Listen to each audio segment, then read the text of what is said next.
көп өзгөрүүлөр болду.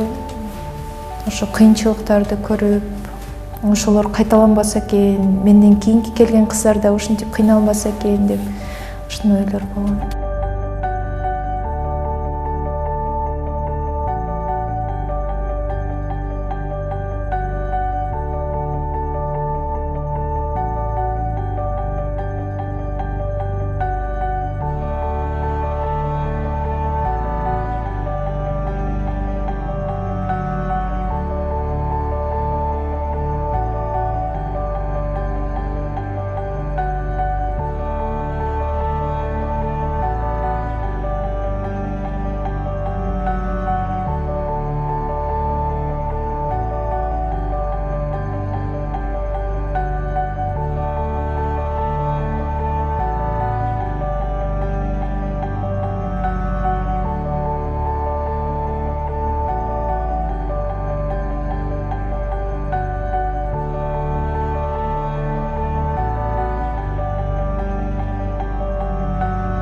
Алдыда мына жакын күндө эле дүйнөлүк азык түлүк программасына проект жазып, проектти өзөттү.